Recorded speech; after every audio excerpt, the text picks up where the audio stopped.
Welcome to Who Knew. We are fans of the current series of Doctor Who, and here we discuss our likes, dislikes, and insights into the modern regeneration of the show. Today's episode is Gridlock, Season 3, Episode 3.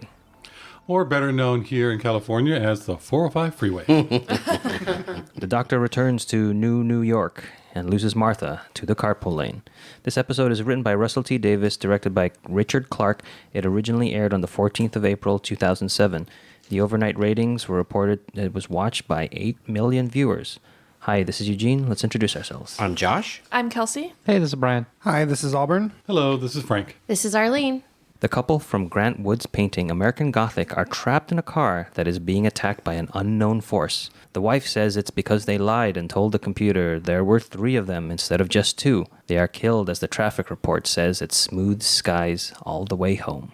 There's a continuity, not error, continuity. Bit. Yeah, with the last episode, Shakespeare Code, the Queen's men are chasing the Doctor and Martha, and they fire an arrow onto the TARDIS. And then here, when the Doctor and Martha exit to New York and it's raining, the Doctor pulls the arrow out of the TARDIS. You have to look kind of closely because Martha's sort of blocking it. And the rain also does not help. But I think that's really cool. That's a nice bit. Well, not only that, but now Martha has been wearing the same thing for 3 episodes in a row. It started with Smith and Jones. She was at the party. I thought it was funny that they had the American Gothic people at the beginning. It's iconic look, so you know it right away. But then to kill them off, it's just an odd twist of humor to that. And I was thinking, what are they doing dressed like that? Are they doing a play? You know, it's like, what are you doing on the motorway? Well, you do a little play. You maybe start interacting with the other people in the other pod. Maybe they're Amish, new Amish. Well, I created a whole thing in my head where they're doing the Festival of the Arts, where they all become living paintings. You know? That'll pay off So I think later. E-Pod is going to do that. It passes the time. Or is it just like a British stereotype of this Americans. this is a code for we're in America, but not really America because it's a whole other planet, but the American New York. culture. Like it's not British culture. The Doctor decides to broaden the definition of one trip and takes Martha to New York. They are in a lower, grittier neighborhood than his last visit, and Martha guesses that he took Rose here. The street businesses open and are selling drugs to alter one's moods and memories. A couple kidnaps Martha at gunpoint and apologizes, saying they need 3. They load Martha into a vehicle and take off. The shop owners tell the Doctor that the couple took Martha to the motorway and no one ever comes back. In another part of the city, the Face of Boe tells Novice Haim to find the Doctor before it's too late. Dun dun dun. Doesn't Martha know to just go make her body dead weight? Any self-defense class will teach you that. If you get kidnapped, just drop to the ground. Comment on that? Didn't they have a gun? They had 2 guns. Didn't they also put her to sleep and picked her up and carried her with no problem? That was That gun is it looks like a Nerf gun, because I have that Nerf gun, the Night Finder. If anybody else out there, they just heavily dressed it up and took out the orange plunger. Really, those Nerf guns are good. Yeah, they've been getting better. Well, that one's 10 years old. The Doctor then extends the idea of the one trip that he's going to take her. So he's really is starting to appreciate and like Martha for who she is. To go, let's go one more. Let's go a little bit further. Yeah. Martha calls him out on what we were talking about, I think, in our last episode, saying that Martha is like the rebound companion. I do like that she says it right in front of his face. So now he can't be oblivious. But now he needs to start waking up. And it happens in the very beginning. Yeah. Yeah, and also in the very beginning, he goes on and on talking about how beautiful his home planet is. I think Gallifrey seems alienly beautiful with orange sky and red grass. It's just different. For those of you who have more classic experience, have we seen Gallifrey before in any of the... Does it match up to his description? Well, it was really cheap. So it was either a bad interior set or a quarry. Okay. I mean, the one that I remember is it looks like the Emerald City, more green than orange and red from Different time of year. A different season. from the Deadly Assassin. Oh, right. And I know, not to spoil too much, but we do get a glimpse maybe in the future of this. Does it match up, at least within this current series? That Fairly well. Okay. There are little differences. Well, I'm sure, like any planet, it's not all burnt red grass and mountains or... Well, but for Gallifrey, there's like the capital dome city. So that's like where everybody lives. So everybody would have experiences in a similar region. But yeah, they always do say different colors for, like, green grass isn't said. I think they talk about red grass in other episodes as well in the future. It's very autumn colors, like we were saying earlier. Yeah, I think they've red. always mentioned that the sky is orange or red. Yeah, sunsetty. Sunsetty, yeah. I remember when I first watched this episode, the young girl who wants to get forget. I thought that she was the daughter of the two American Gothic couple at Maybe first. she was. We don't know. I'm just saying that's how I thought of it Yeah, when I first think watched did it. too. Because I it's just did it because I thought they would take her along for 3. Maybe she didn't want to go. I mean, there are billions of people on the motorway. she probably didn't finish eating her vegetables, so they maybe. left without her. I never stuck made the on the plow. correlation. Yeah, She Yeah, me neither. didn't want to go. it's only the first time I watched it. Every time I've rewatched it since, I don't think that way. But I'm just letting you. I kind of thought, I wonder if those were her parents, and I just let If it go. American Gothic were your parents, you'd want to forget them too. For some reason, I always thought her as young. Yeah, she looked like So she it was, seemed like she just finally got there and is going to try and forget because the parents left her a long time ago. Yeah. oh, really? So, like, she's She's- been abandoned since she was That's why I've got, a little she was kid. a kid. Wow, that's dark, Frank. Later on, the doctor describes Gallifrey again and talking about the leaves of silver. And he describes it the way Susan does in one of the first episodes of the first Doctor. So that they did tie that in. And I didn't know if we should say that now or later on, but since you asked. Was it Unearthly Child? No, it was the it was Sensorites. Sensorites, okay. Back to what we were saying in the beginning when when Martha's asking him about Gallifrey and he's going on, basically letting her believe it still exists. Sort of like what you were saying in our last episode about how he's kind of he doesn't want to get down. He's trying to keep himself in a happier place. He doesn't want to have the discussion of I don't like starting from scratch. Right. I don't want to, not only do I not want to retell the story of my own planet, but I don't want to be a downer to myself. He's trying to stay in a good mood. And I think and to see her be so excited and you could tell that, he's covering and this, that, and the other. I thought there's a whole other layer there I found very interesting. And that's one of the reasons that I actually do like this episode. I know that's not a popular opinion. In the vehicle, the couple, Milo and Sheen, tell the computer they now have 3 passengers and are granted access to the fast lane. They tell Martha that they are truly sorry and promise to drop her off once they get to their destination. Martha looks out the window at the fog, but Sheen tells her that it's really exhaust fumes. They are going to Brooklyn because they hear the air is cleaner there. They tell her it's only 10 miles away. When asked how long it will take, they answer about 6 years, reasonably. The only problem I have with that little bit there that I like that is that she said, don't worry, as soon as we get there, we'll let you out. You can go find your friend. Just the logic of it'll be 6 years before I could see my friend or 12, because you have to go back the other direction. right. Or is where they were going to let her off before they get to where they're actually going. Where they'd say, we'll let you off when we get here and then we're going to keep going. No, they have to have So it's 3 gonna be- people in the car all the way to Brooklyn. All the way. All right, Well, there's so, a section that doesn't have the fast lane, well, that's what I was saying. so maybe like, before there. like when I watched it this time now, I was like, oh, so did they mean Martha doesn't have to wait 6 years to see her friend? I was a little confused about that. I thought they needed 3 people to be in the fast lane the whole time. I thought the fast lane was the whole time. When was it? No, they said once they took an exit to Brooklyn, it was normal streets or something. I can't remember. They're okay, like, that's right. Yeah, so I think, It's maybe it wasn't 6 almost years just till a- Martha can see her. So even if they're all used to the fact that it takes years to drive someplace, that's a pretty oblivious attitude to take, that you'll never see your friend for another 6 years, and going back to that same spot, doubt they're still going to be there. So that's what made me think, oh, maybe Martha's not, they'll let her off after this section.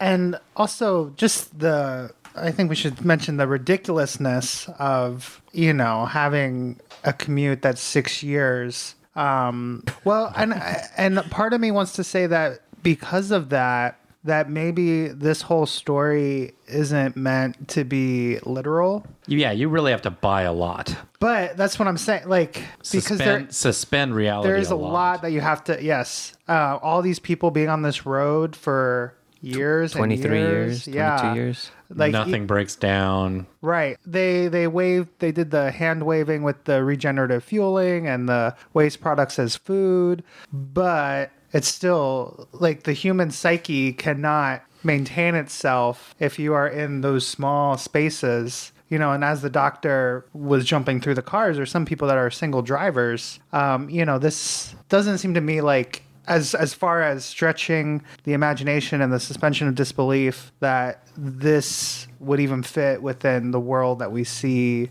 the Doctor inhabiting. So that's why I think this Martha seasons are a little more geared towards kids, because they're not going to go into in depth for trying to get reasons for doing things. It's like, this is the way it is, and kids would just accept it. This is just the way it is. And two, my second point about that is never underestimate humans' ability to just accept things Sure. and go through things and not question it. It's just amazing what people go along with without thinking about it. Right. And some of the other like clues that I'm gonna try to buy into, but I have not done scholarly research on this. But obviously, like, there is a huge amount of religious symbolism, and not even symbolism, but just they're singing the old rugged cross. Never heard it before this episode. There's a couple of mentions of Jehovah. Like, everyone is religious. I think Martha towards the end even comments on her couple's faith. Well, I think Martha knowing the song and crying during that part, it's like she grew up that way. So you see that she already has that religious background. But 5 billion years in the future, It's still still holds. singing. it's still Yeah. Right. there. So Yeah, but they'll also be singing Row Row Your Boat 5 million years in the future. yes, but I'm saying this story, it might be deeper than I am giving it credit for, because as a viewer, I don't feel like it's very deep, but maybe they were trying to do something that I didn't understand. Or I think there's an element there. I Yeah. think there's definitely, I think there's a lot more in this episode. It's just handled very simply. It seems sillier than it actually is. So I don't know, like, I know there's a lot of symbolism of salvation going on with later on in the episode, but what I first thought of was the fact that the old rugged cross is piped into each of the cars and everyone sings along. It's doing a different kind of commentary, something like Nietzsche would have said, that the religion is the opiate of the masses. So keeping everyone in this little realm of everything really is bad right now, but you have faith that someday you're going to get something better because someone is sacrificing for you, just like Jesus did, made it all more acceptable in that psychological way of being able to make it through that time frame in that loop that they were in. So it's, again, people will do anything if they believe that something better is at the end of the tunnel. I just have to comment on the Doctor when Martha is kidnapped and they put her in the van and go away. His whole Stella yell was The crane shot. just made me laugh and took me out of the story. Going, They spent a why did lot they do on that shot. But why? Why the Stella yell? I didn't even think of that, but that is funny. Okay. I actually thought Just that me. was very in character. I Over really the liked top, it. but there's a Yeah. lot of the 10th Doctor that's over the top. Ditto. The Doctor gets to the enclosed motorway and sees both horizontal and vertical rows of hovering van-like vehicles in the largest gridlock ever. You've obviously never gone to work with me. He begins to cough from the exhaust fumes when one of the vans opens and tells him to get inside quickly. Once in the van, he meets Thomas Kincaid Brannigan, Bran for short, one of the cat race, his human wife, Valerie, and their litter.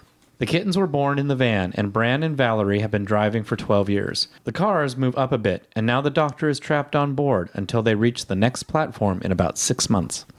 The Doctor learns about Brannigan and Valerie, how long it takes to go somewhere in this new Earth. I thought it was interesting that the Doctor is not impressed. Like, it seems like we've been in situations before where there's a hopeless situation and the Doctor sees the human race continuing to trudge on. It's clear that he's like not impressed by the just like accepting their situation of, oh, this is how long it takes to go 6 miles. He's usually impressed by the people or the human race conquering over some sort of all-powering oppression. This is blind acceptance of something that doesn't make sense. Yeah, this is traffic. I think that's, yeah. Like, someone would say that this was more of a religious-themed episode, but I actually think that this episode is more anti-religion than it would be Oh, religious. for sure. I think didn't even think about it till we just started talking right now. But now that we just watched it, it's definitely using the construct of religion to say, "Isn't this silly?" Yeah. But sort of, because in the end, it actually is a happy Well, ending. I'll have something to say about that too. So. Oh, and kittens got me on that episode. I love the episode already. There's a bunch of little kittens walking around. Done. Let's just not think about how those kittens. Yeah, I know. You don't think about it, just kittens. Which kittens part are just of so the cute. It's just a different way of life. what part no of the different, no bad. of the procreative process do we not think about? The beginning or the end? None of All it. of it. It's just there was a litter of kittens, And it's cute. They're cute. and they're cute. Right. I think that's Very funny. nice. You say none of it, and I say all of it. It's like forget all of it. Same thing. Let's say the same thing opposite ways again. But this goes back to what you guys are saying, and this is more geared towards kids, and they're Yes. just going to be like, oh, a human and a cat Yeah, it's had funny. It's a cartoon. babies. That's Right. it. We don't want to know No. the logistics of that. Because they don't know the logistics of that. Right. So they the just stork accept it. brought them. They just accept it. And yet he's an old-fashioned cat, and We'll get to that, yeah. So the stork brought them. yeah, And then they ate the stork for dinner. They've been rationing that for 12 years. Martha's van begins its descent to the lowest level to access the fast lane. The doctor uses a CB and contacts another car with two women who keep notes on what happens in the motorway. They tell him that the van he is looking for is headed down to the fast lane. He asks the women if they have ever seen a police car, an ambulance, or any official car in the 23 years they have been driving. They haven't, and he tells Bran and Valerie that the motorway is cut off and they will never reach their destination. They refuse to take him down to the fast lane because cars disappear down there. The doctor opens a hatch on the floor of the van and jumps down to the next lane. So I think this is why the doctor is not celebrating their resilience, because it's not a matter of overcoming, it's a matter of denial. Yes. And this is where we see that they all know it's not right, but they're all ignoring that. Because all the reactions are, don't ask that question. They all know the answer. But they all have to fake or have that hope. And that's what's keeping them going is hope. The guy who kidnapped Martha, I was constantly annoyed by his justifications and his denial. But now that we're talking about it this way, I'm like, oh, that's actually kind of brilliant, the way he was like that. I got a big kick out of the combination of old and new tech, the CB and the computers and the spaceships and stuff. Have to be on their friends list. Yeah. So when did Facebook actually really start? Or MySpace had a friends list? Well, this is the Face of Boe book. 2005. All right, let's go out on that. Episode's done. All right. So that happened. That's another FB. Whoa. Creepy. I do like the interaction between Bran and Alice and May. Oh, I Yeah. You know, it's really just, like that. I'm an old-fashioned cat. No, your sisters. You know, they're just doing it as a joke. You can see Valerie just laughing, going, how many times have you said the same joke over and over? I thought it was a good characterization for something so short, but I liked it a lot. Speaking of them, Alice and May Cassini are the first homosexual married couple featured in the series.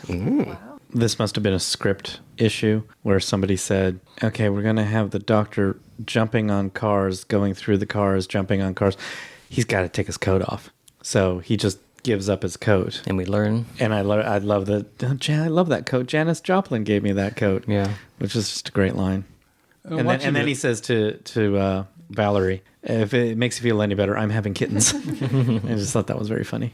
I can't believe he gave up his coat. He gets it Got back. it back. Which I don't know Spoiler. Just kidding. Just kidding. I don't even know how he gets it But back. can you see them sitting in the writer's room going, he's got to take the coat off. But how does he get the coat back? We'll just write a line where he says he asks for the coat back. But you could see them being like, yeah, but is he going to get the coat back? After a week of deliberation, he gets a coat. He gets the coat back, yeah. I also wanted to point out that it's in this scene where the doctor, he admits that he didn't take the time to get to know Martha yet at this point. And he's been too busy showing off. Right. And he lied to her. No, most definitely. I thought of that as well. So that now he's not doing it unconsciously. If Or he's mean to her. He's recognizing He's it? recognizing it. He's finally recognizing it. Surrounded by so much denial, he's coming out of his. I love it. There you go. We will edit that out. I'm just kidding. This episode is so deep. Well, and Don't go crazy. Through it all. also on the hero's journey, he's diving down into the abyss, tombs yeah. of death. Yeah. Deeper into the special world. Eugene, your voice changed. No, it didn't. He sonics his way into the top hatch of the next van and so on until he reaches the lowest level just above the fast lane. The doctor opens the lower hatch of the van to see what is below. He hears growling but can't see because of the fumes, so he uses the ventilation system to create a bit of a breeze. The fumes clear slightly and he sees a multitude of huge crabs, the macra, living on the bottom of the motorway. This is the second time we've seen the Macra. The Macra is a second Doctor villain from the serial The Macra Terror. This is with the second Doctor Patrick Troughton and Jamie and Polly. Did we see them in that episode? Like, Yeah, they were pretty bad. Did they look like this, or were they less devolved, like he mentions in this episode? Yeah, they were definitely more intelligent. Human-sized, you might say. Yes. The claws grabbed humans, They grabbed Polly at one point. so they And- didn't grab entire vans, Yeah. but they grabbed a human. And also, this is one of those lost episodes, so only audio and certain stills and certain video segments exist of this story, so it's not all there. And I think Russell was saying he thought it was fun to bring back a villain that was from an episode that nobody could watch. And again, they're saying that the Macra is an old ancient race.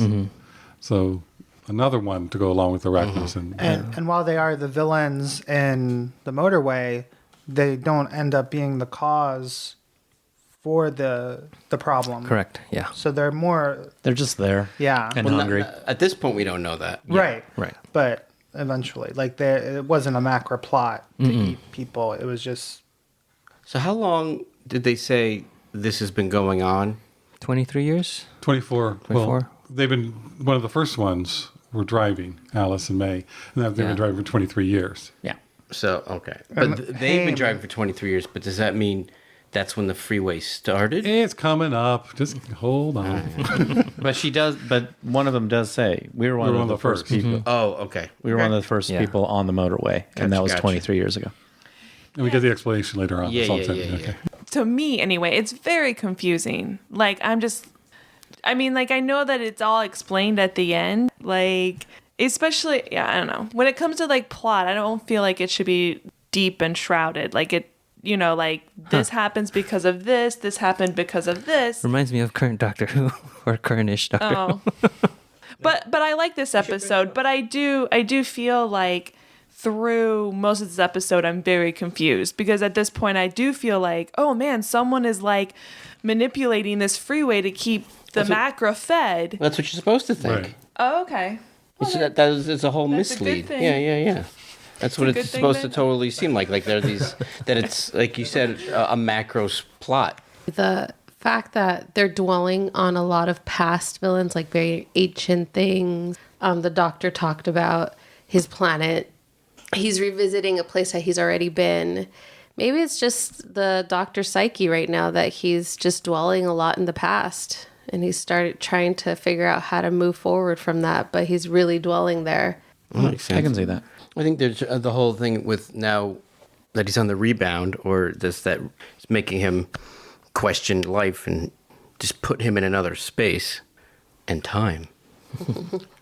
As he's dropping down from van to van, one of them has the two Asian girls, and in the kanji on the wall it says "Bad Wolf," and that's where he's putting on the gas mask to go continuing on. There's just in the background. You mean the bandana?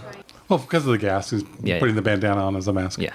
Yes. And then to me, the woman in the picture reminds me of Rose. In that same, so you can see better. I handing out little. There's a paper that's being passed around. But if you look at it, it's where he's putting How on did the you come bandana. across that information? The internet. No, but like you can't read that. You weren't No. watching and go, "Hey, Yeah. in my No, I do not Japanese read class, kanji. we just learned." But what bad to me, wolf that looked like Rose. And I might have been able to from my Japanese classes. Well, did you? No, because I don't know the kanji for bad or wolf. I did like that scene of the doctor jumping through all And the what- different what color is that consoles. bandana? Blue. Blue. Is it? Or is it purple? Looks purple to I me. thought it was purple. Yeah. Well, I'm colorblind, so it could be a color. It looked blue in the car, but I think outside of the car, Purple. it was more purplish. I can't recall. Because blue is his color, right? Right, it does say Maybe. it's not his color, but Let us know. Do you think it's blue or purple? I think Email us at whonewpodcast@gmail.com. No, I think he's mentioned I it gotta watch it before again. when, like, Yeah, he says not my color. Thank you for this. Not my color, but what? but like Donna's car is blue at one point. Maybe not in this timeline, but I do remember seeing somewhere where he does remark on blue being his color. We'll have to keep out for So that. maybe then. that's in the future. Maybe. But I'm pretty sure the bandana's purple. Yes. I did like him going through all the different people, and then when he reaches the bottom, it's just a really fine banker, English businessman Yeah. with the bowler. And to me, it reminded me of Son of Man, the painting by Rene Magritte, with the apple in front of his face. You're totally right. We're doing So I'm something. thinking doing that was it. the Festival of the Masters in space, you know. I bet you. And then the other couple was Adam and Eve, and they're just waiting for their Yes, They're spot. naked. Yeah, I Totally did think right. They were like, and what about I love it. I bet you the Asian girls were something too. Maybe it was just the Bad Wolf. Japanese pop art. I don't know. Kawaii des. But Russell T. Davis says that he was inspired by the Judge Dredd comics, so that's why New York looks like Mega City 1 with all the like overpopulation. And then what Frank was mentioning, the English businessman, his appearance is based on Max Normal, who's a character in the Judge Dredd comics. Still, he looks just like that. No, but Frank's theory, I like his theory too. I did get a kick I out of. make it up as I go along, and I like it. I did get a kick out of. Do you have any water? Yes, right here in front of the camera. No, but also the cat's name in the first car is Brannigan? No, you said something else. What are we talking about? Thomas Kincaid. Kincaid. Oh, that's right. Also another Oh, artist. that's totally it. Well, what do you know? So I guess now we know. You know. thank you. Thank you. Yes.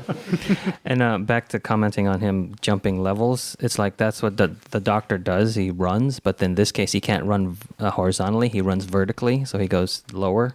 And I think that's cool that they were able to do that. And then take the same set of each van and just redress yeah. it. But the editing does it so well that you don't know that it's a different time that they've shot those scenes. So it looks like it's one continuous flow. I wonder how long it took him to do that. Yeah, I know, Because 'cause- there was a lot Yeah. of different set I don't know. dressings. It's a pretty simple set. I wouldn't be surprised if they had a few of them. No, in the commentary, they only had one. really? They only had Yeah. one.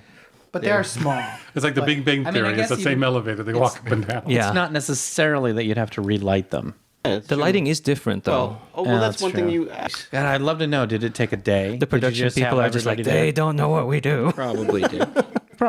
Sorry, but did they have the extras all lined up and Adam and Eve were just naked all day and I don't know. Then the in one Love that was Actually. everything was white. yeah, Right. And the one then that's all red. all red. But that kind of reminded me because the Duke of Manhattan. It's all He was blue, all- blue purpley. Yeah. So there was a precedent on this planet for. I think that has more to do with what Frank was saying. I bet in some fashion. They were getting ready to be something, and No, like there's there's that old joke of like oh, this is the painting sold for $3 million. It's a big white square, or it's a big blue square, or whatever it may be, or just the primary colors. What episode was the Duke of Manhattan in?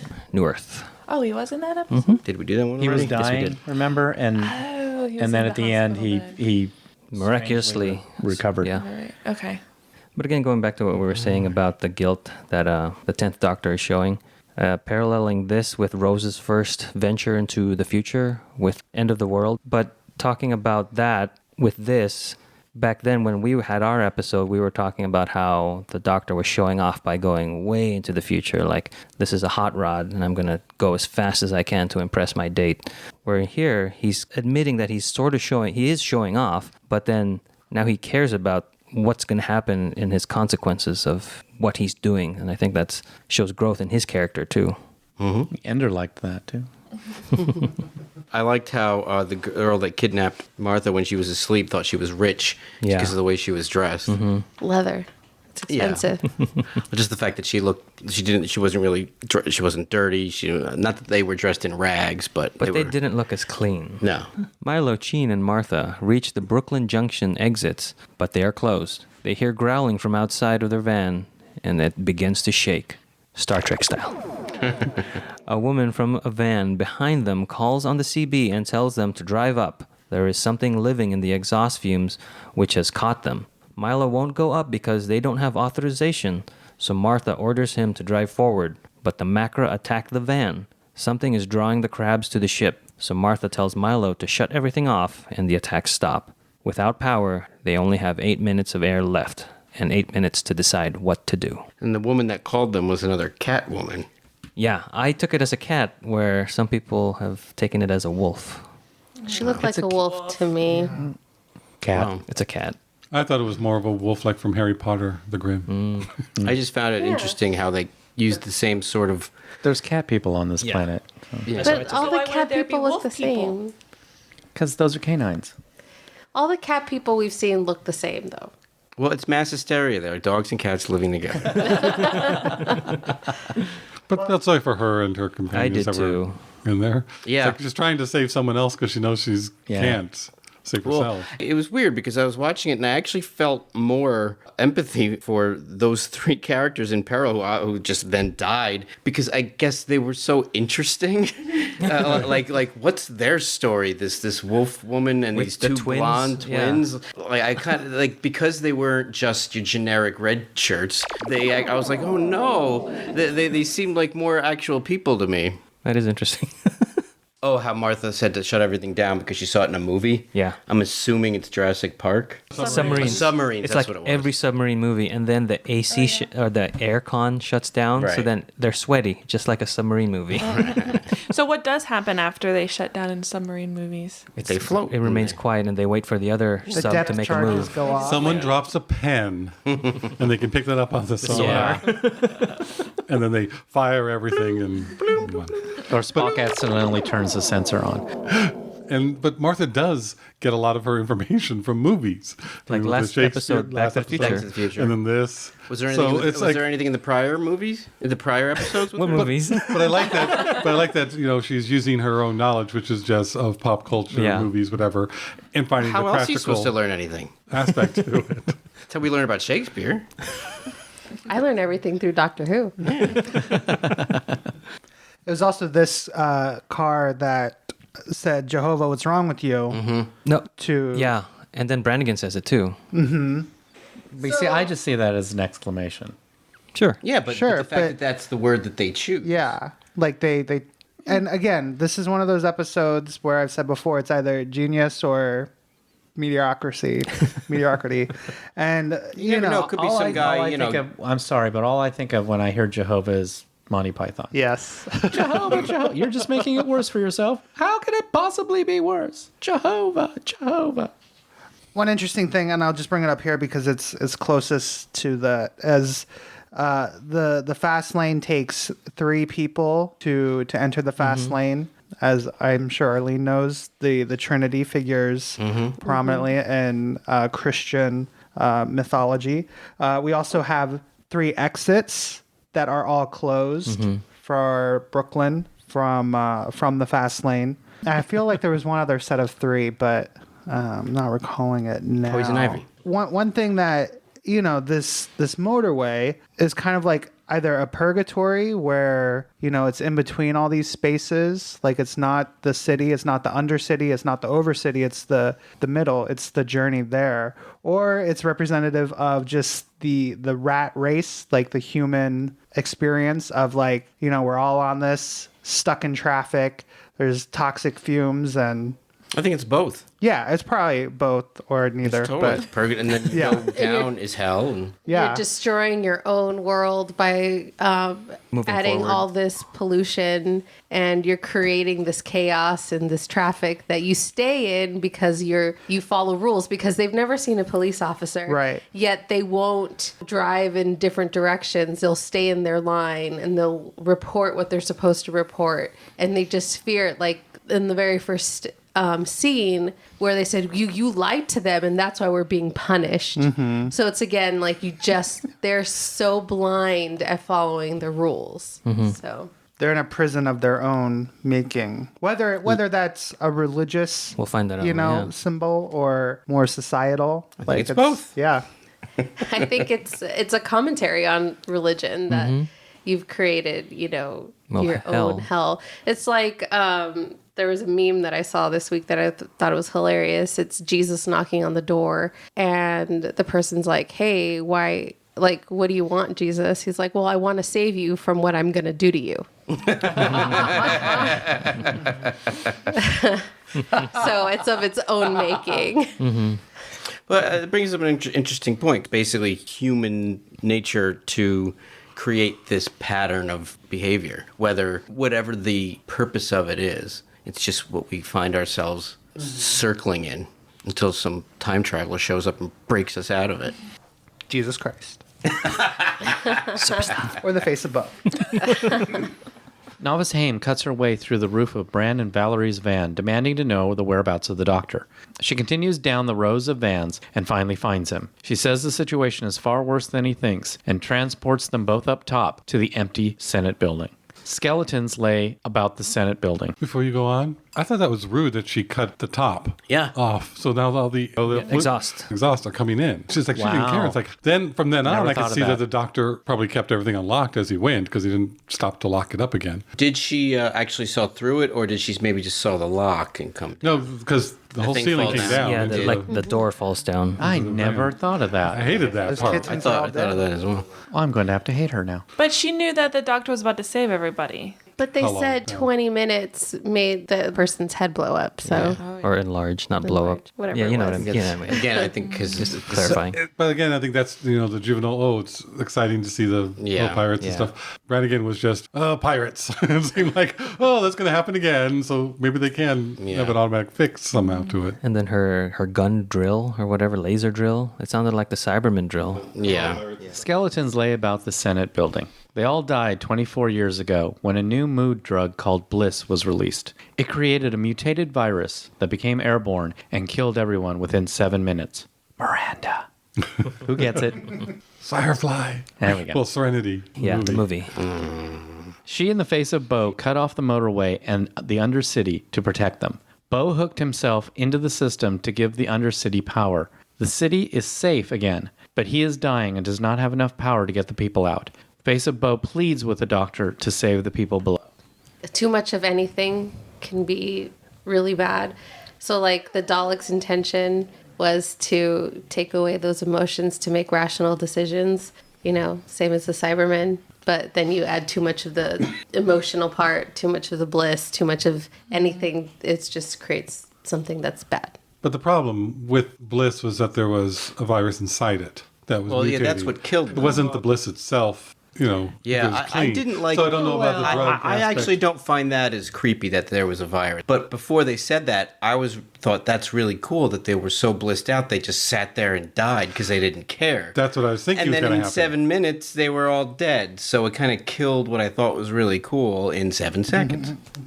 And also when the doctor and Martha first arrived, it's raining where they're at in the Undercity, so that's not a closed off part. It could have just been air conditioning condensation. Yeah, what kind of rain is it? Sure. Have you not been in Florida? Yeah, we got rained on indoors in Florida. So in a seedy Undercity, I'm okay with there being disgusting rain. I've never considered the whole denial aspect, but now I am, and I'm just thinking it's kind of interesting that with this bliss, all the people are going into denial. They're using all these drugs to go into denial, and that it was the bliss, the denial that killed everybody. The denial motif kind of grows, and that's what destroyed the entire society. And this whole episode has sort of brought the doctor out of his denial of, how he's really feeling. Well, Martha pulls him out of his denial. Yeah. I think he was very content to stay in it until she sits down. And... Right. Well, this episode is... Yes. Yeah. It's the purpose of the episode in the season-long arc. You just made me think about when the doctor when they first arrive again, and he sonics the screen and sees a picture of the upper city, and he says, that's how I remember it. But I think there are cars flying in that picture. Yeah, they were too. Yeah, in New York there were. Well, I'm saying they're all dead up there. Yeah. He's sonicking like an archive. I thought it was like a security feed. Well, I think everything that's being broadcast to wherever is a hologram. Like everything's to keep them pacified and believing that everything's fine and normal up there. So we're all fine up broadcasting. Here. Thank you. How are you? Not a Star Wars fan. But it is interesting that, yes, all the people in the Undercity, the reason they're on the motorway is to get out of there to a utopia, to the upper city where the apple grass is and everything Right. is luxurious. Applegrass. The Garden of Eden thing. Sure. That was from New Earth when him and Rose were sitting on the grass. Yep. So that's a It is long like game they were apples. playing. I know I've been advocating some like heavy symbolism, but I don't think it is deep. I think it's trying to be deep on some levels, and like I don't think it makes it. Superficially deep. Yeah, yeah. Here we go. Or is it deeply superficial? Or it's unintentionally. I just see it as they're using these fun things to put together in a fun way, and it's just I never even, until we started talking about it during this episode, I never even thought that much, except the obvious stuff, and I think it's a lot of fun to see all those connections. And I like the irony that to try and save everybody and also off planet, the Senate's last act was to put in the quarantine that would last for 100 years, Yeah. and therefore killing everybody on the planet. Yeah. But they They did the right thing. Right. They thought they were going to isolate it, not realizing that they isolate the lower city and they're still alive. Well, they didn't do that. No, right. Face of Boe Boe did. and But the Senate was going to sacrifice everybody on the planet. Yeah. Oh, see, I thought the Senate, in doing the quarantine, cut off the under No, Boe did section. that. No, that's what she said. And I thought Bo was using his power just to keep everything below there going and No, Boe was doing functioning. both of that. So he cut them off Yes. to save them? Yes. right. He cut And off the then- motorway Because the and drug the got Undercity. airborne really quickly. It's like there was that weird virus in Yeah. it. So when people took it, it became airborne. Started killing everybody but who the wasn't cutting even off- taking it. And Boe, But the cutting and off Boe was cut good off. then. Yes. Right. Okay, It was- see, I took it as you guys were saying it was bad that they got cut off. No. No, just the Senate- irony of that they were trying to save people off planet by isolating the quarantine. But what Yeah. they did is they actually sentenced the people to death below Because who they weren't couldn't escape. infected yet. Yeah, they They yeah. did that regardless of the Face of Boe. They just quarantined the planet. Face of Boe was on the planet and said, "Oh no, we're being quarantined. Let me save these people while I can." Yeah. The Senate was basically saying, "Don't come and help us. We're already dead. Save yourself. Go away." And that condemned everyone on the planet to death, which was probably the right thing to do when you only have 7 minutes. to make a decision. The Yeah. Vulcan way. But switching things to a different topic, we get introduced to it's called Boe, the piece of music. Oh, It's on the season 3 CD, and I think it sounds like it belongs with the rest of the season. I guess because it's Murray Gold did it, but it's just very uplifting when you hear it with the Face of Boe. that's what a coincidence that it was called that, and they used it in that episode with That is. This is the first time we hear it. Martha tells Milo and Gene about the doctor and her faith in him. Milo restarts the van and the Macra attack again. The doctor sees their van on a monitor and continues to work to get power to the motorway. The Face of Boe gives the last of his life force, allowing the doctor to open the roof of the motorway. The doctor broadcasts on the traffic report feed for everyone to drive up. Milo ascends and they all cheer as they see the sunlight. The doctor tells Martha to head for the Senate building. So, in essence, the Face of Boe sacrifices himself so everyone can rise to where it's lovely and there's light. And There's light and happiness bright. and- So did Novice Haim and the Face of Boe then run out of power, and that's why they couldn't? Yes, They sealed it off. Everything's safe now. Now they need to unseal it, but they don't have enough power. correct. Yeah, that's why he's dying. He still had enough power to keep it To keep it going. But not enough power to open it. And, the doctor, And what did the doctor do to add power? Jiggery pokery. Jiggery pokery. Seriously, I agree with that. Yeah, question. I know. But the doctor knows how to jury rig Yeah. how this goes. So here he's showing literally that knowledge is power. Yeah.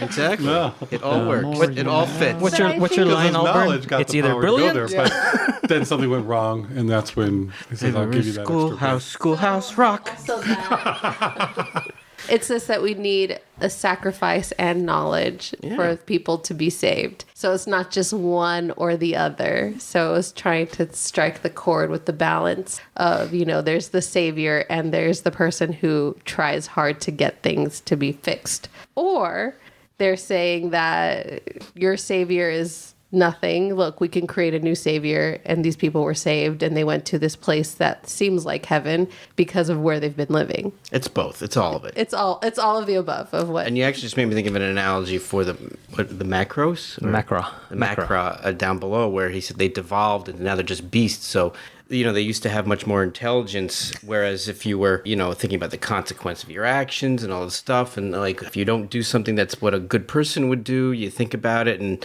maybe you could work a way out to redeem yourself or whatever, but it's just been devolved into this place below the earth that there's a beast that will hurt you. So the pits of hell. Right. If you try to take the fast route, right, you're going to go to hell. Right. It's just a beast. And you'll get crabs.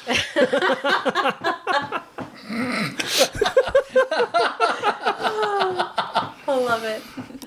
We've don't devolved. Don't be a fast woman. Or man. Well. Or cat. That's where you get the little penicillin patch. There you go.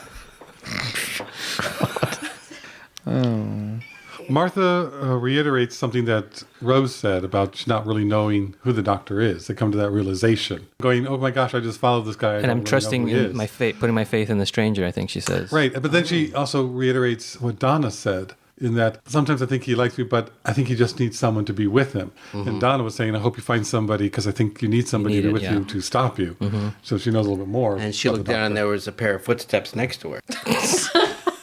I'm sorry, footprints. Footprints. Come on. In the sand. And a footprint is not a boot. Oh my God. For But being I think Jewish, it's a little- you know a lot of Christian analogies. I think it's a little foreshadowing of Martha's character in that they feel hopeless down there. And she talks to Milo and Sheen, saying, you have your hymns, you have all that, but we have the doctor. You haven't seen what he does. You haven't seen who he is and what he's capable of doing. And if he's out there and helping, we have hope. For sure. What Martha does is using those words and inspiring those people to hold on. Yeah, not words as a weapon, but words to inspire. Because she's just come off the moment of, I don't know who the doctor is. Right. Wow, my family doesn't know where I am. If I die, they won't know where I am. Won't. But I just traveled with this guy, and I don't know who he is. And then we see her later going, but I have every faith in him. All my hope is on him, and he will save us. We just have to move. And yes, that's great foreshadowing. I think right there, that's the heart of Martha's character. Yep. So pay attention, listeners. I like the music that they played as they're driving up. I thought it was very inspiring, but also very doctory. I want to say that's the Boe track, I think. I think it is. Yeah. 'Cause I thought that was great. Yeah. And I could just, part of me was like wanting them to do it more as a comedy and just have, we're moving on up. As a new East Side, yes. Just as all the cars are going up, just a deluxe apartment, and this guy's just perfect. It's funny. Towards the end of the episode, when they're watching all of the vans drive into the city, all I thought of was like, okay, now here's a whole other story of people acting like maniacs, getting dibs on apartments, and like killing each other over staking their claim. Like in the beginning, it's like immediately head for New Central Park on the New West Side and grab the topmost There's no apartment. police. It's like, it's mine now. We just need to clear out the skeletons and we're good. I totally thought that when I was watching it last night. And again, I never thought that before, but now it's like, you can just pick whatever you want. Okay. And yet they're still under quarantine for another 75 years. So they're all on their own. Well, they've known how to survive. Yeah, if they could survive in a little box, they could survive. So they're living on the new Upper West Side, overlooking New Central Park, eating poop. Well, now they can start farming. That's true. When Martha arrives, she joins the doctor as the Face of Boe is dying. Novice Hames says there is a legend that the Face of Boe will tell his last secret to a traveler.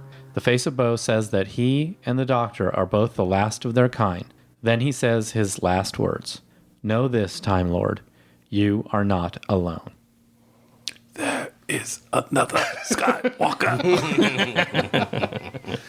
Before Novus Haim talked about the legend of the Face of Boe, she did say, "My lord gave his life." Right. Yes. So Yeah. this is our final trinity of this episode. Novice Haim, the Doctor, and the Face of Boe is our godhead that, through sacrifice, Saves humanity. Saves humanity. I have that note. Well, I wrote it down too. This is the third episode in In the season. a In a trilogy. Yes. In a trilogy, too. in the Face of You know Boe that? trilogy. First season, End of the World. Second season, New Earth. And then third season, Gridlock. We're all in the year 5 billion. And this Ish. is this is the last time also we're going to be in this year. But just going along with the trinity of threes going on. I like my 666s better. It takes longer to get there. Now, the Face of Boe is just a huge face. So what's going on in this episode made me think maybe the gas is what he's using to have his face so large. Because they're talking about the macra, talking about... No. What happens when you're out there for more than 20 minutes? That's a legend. That's an urban legend, though. 50 Right, but that's a 50 foot. But I mean, just thinking, well, maybe there is some basis Validity to, this to that, yeah. legend.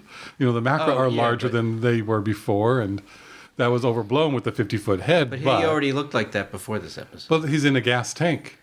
And now the gas... there So could I'm be just wondering fumes. if somehow he's He's got good utilizing that gas. to... Oh, Yeah, gosh. but Because it how, saved the novice. I guess just maybe I'm like trying to like take this episode too seriously. But so when they Face of Boe and Novice Haim shut off the Undercity. So is that good or bad?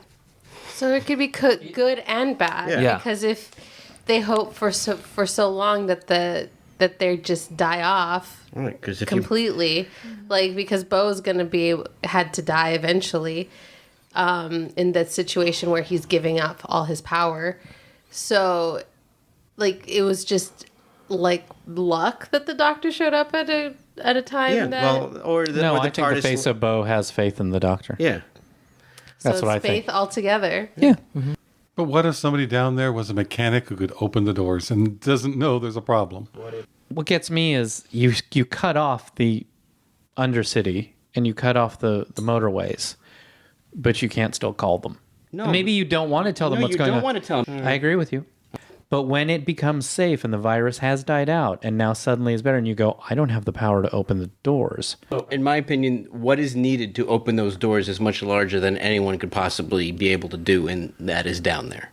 See, and I think from the motorway maybe, but there's got to be walkways from Undercity up. But that's one thing. It's like you can't think of this episode that deeply.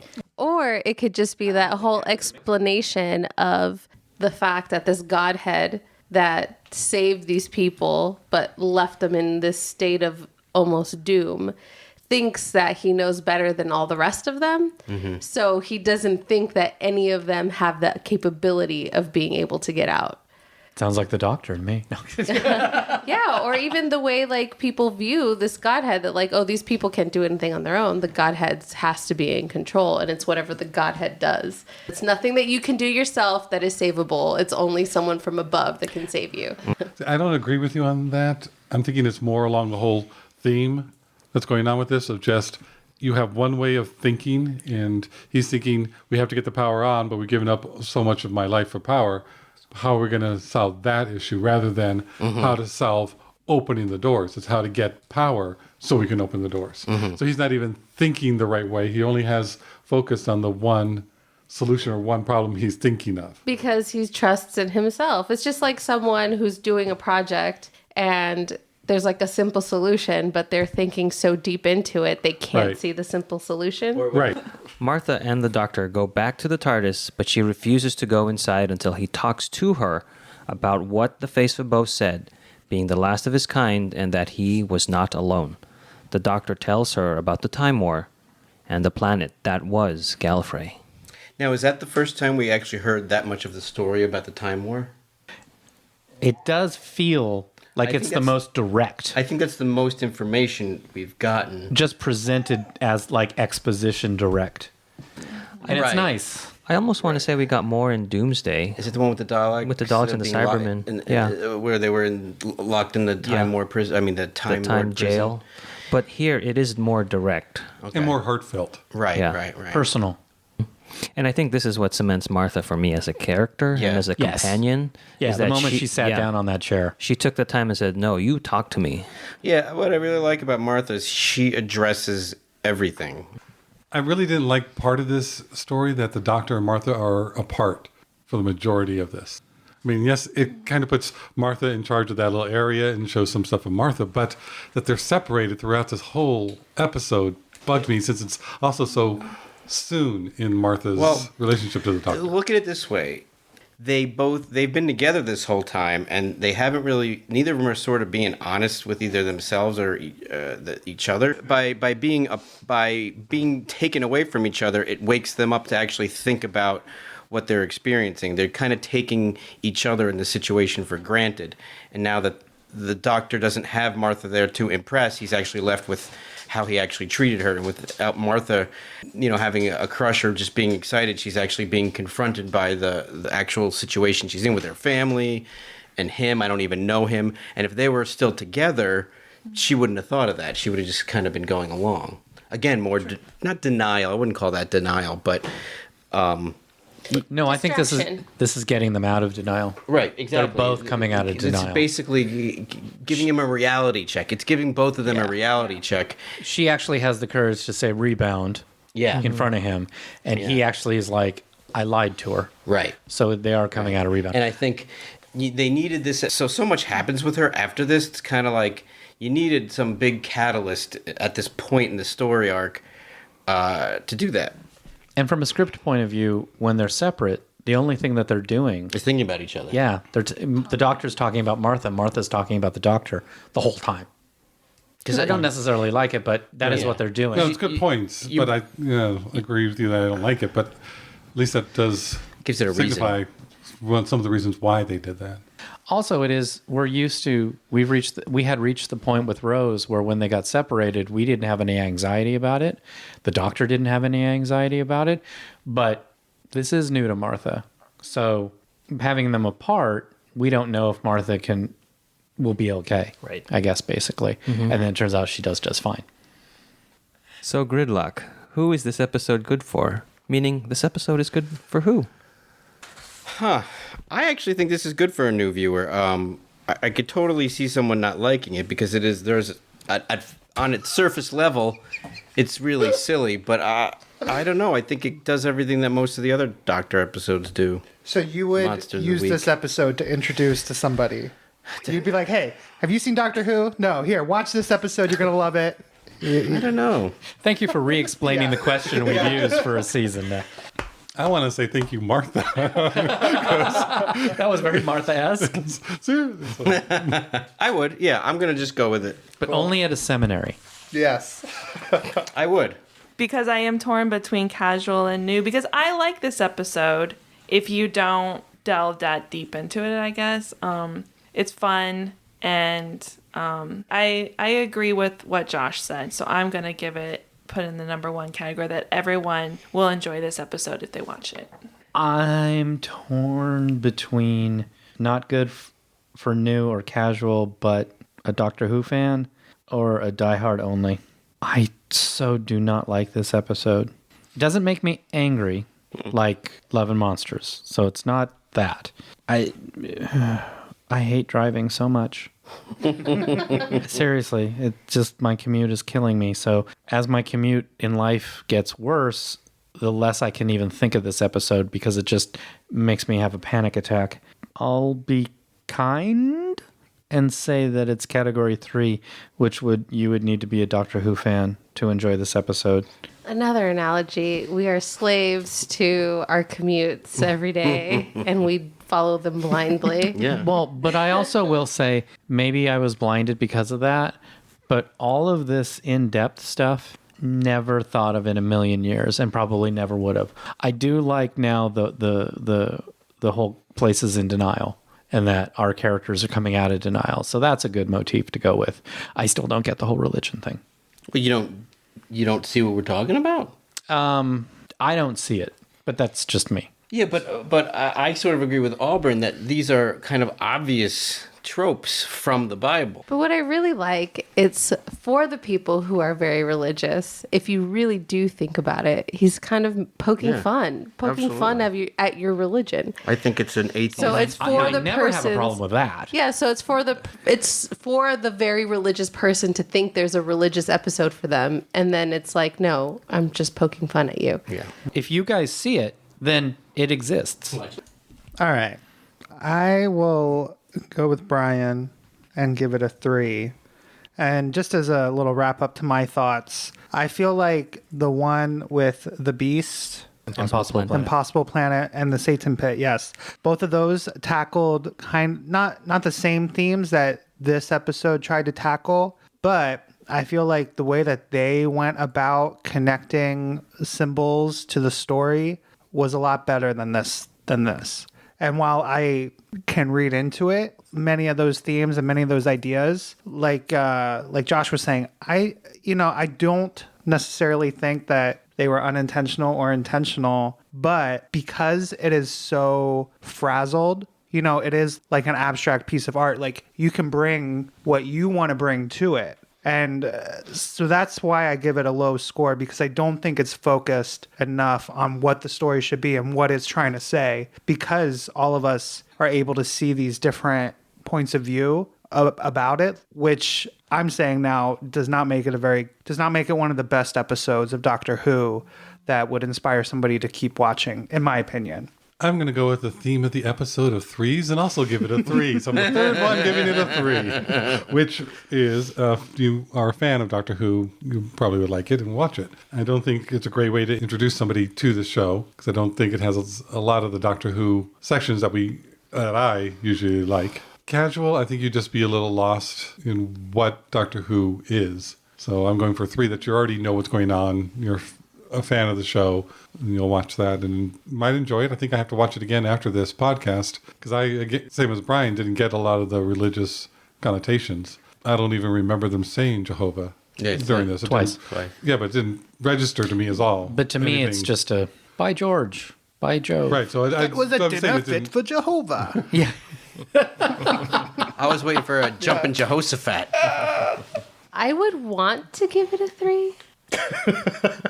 But there's kittens. So I'm going to give it a 2. And really, I'm like, with all these analogies that I'm coming up with, it's like I'm grasping at straws. I was just trying to figure something out. It has to be a little bit deeper than this. Like, you had some beautiful art references and, Wow, you're good. You all sounded really confident. Well, that's what I do for a living. Yeah. So a 2 for kittens. They were cute kittens, too. I enjoy this episode. It's fine with me. I don't think too deeply about it. You're still outnumbered. That doesn't matter. I've been outnumbered all my life. You don't like cats? I don't have to pet these cats and react to them allergically. I don't mind that the Doctor and the companion are separated. It shows how they're both strong characters, because they're doing things independently and still, trying to solve the situation absent of the other. And this, to me, this speaks more not with the religious portion, but with the human fortitude spirit that Russell has always been trying to shine a spotlight on. Humanity survives. Humanity will persevere through extreme circumstances, no matter what. And then, with these hymns that Brian didn't grow up with Old Rugged Cross and Abide With Me, they're hymns that I grew up with. So, it hits me in a certain way that, like Martha's reaction shots of her, I feel what she's feeling in that moment when they're all singing. And, again, this episode really cements Martha as a strong companion. I mean, stronger than Rose, that she was able to tell the Doctor, hey, you need to talk to me. Sit with me here. Tell me what's going on. Let's discuss this stuff. And, this is the last episode we get with the Face of Boe. So, made me sad. That's the difference between an 18-year-old and someone who's just graduated from med school. Oh, sure. But I'm just saying. I like that, too. I like that difference. I like that they showed the difference. Mm-hmm. And I mean, this is Martha's third episode in, and she's already separated from the Doctor. And standing up to him. Yeah, and we don't even bat an eye about it. When did they go to couples counseling? In Gridlock 2.0. I don't know. I'm teetering on new and casual. I'm gonna have to go with casual on this one, but I would go with new. I would go with new as well, but I have to pick one. And I do want to just say again that these are just our views, our opinions, and that our system of 1 through 4 are not great episodes to bad episodes. Right. There's different reasons why they go into whatever category, such as when I said 3, that's not, I don't think it's a good one for new or casual viewers because of different reasons. And some of those could be like there's too much history in the plot, so you don't know what the characters are doing, or it's too convoluted without knowing other aspects of it. And this one, I just don't know if it's a great representation for somebody new to start watching. And so that's not necessarily that it's bad. I did like it better this time than I have in the past. Watching it is like, oh, I get a little bit more fun out of it. But that's the reason, not just that it's a bad episode or good episode. Unless you give it a 5. It's a bad episode. Right. Okay. I mean, there is some correlation to it. There is some correlation to these, but it's not just saying that it's a bad episode. It's saying it's not. We don't think it's great for somebody new coming in, or doesn't have the history of watching some of the Doctor Who. So there are our views on Gridlock. Let us know what you think and what you saw. Were there any other themes or symbology that we have not brought up that you saw in this episode? Please let us know. Email us at whoknewpodcast@gmail.com. Thank you for listening. We will see you next time when the future becomes the present. You've just listened to an episode of Who Knew? Our wonderful theme music is by Michael Grady. Find him on Facebook. At The Universe Explodes. All our episodes are engineered by our very own Auburn. Find me at auburnbinkley.com. You can find this show in several places. Follow us on Twitter at Who Knew Podcasts. Subscribe, review, and listen to us on iTunes and Stitcher. Or our YouTube channel, youtube.com/Who Knew Podcast. All our episodes are on whoknewpodcast.com. You can leave comments there or email us at whoknewpodcast@gmail.com. This podcast is inspired by Doctor Who, The longest running sci-fi show in history. And especially the revival spearheaded by Russell T. Davis. thanks to Russell, Sydney Newman. Verity Lambert, Ron Grainer. And all those involved in the adventures of our favorite Time Lord. Your work continues to inspire and entertain. Did we mention if we did who she was talking to before that we saw her, or did we just see her before we find out who she was talking to? Okay, you lost me Okay. there. Oh boy. who's on first? We did see her talking to the Face of Boe. Okay. And now a moment with Josh. Ready, Brian? Mm-hmm. Okay.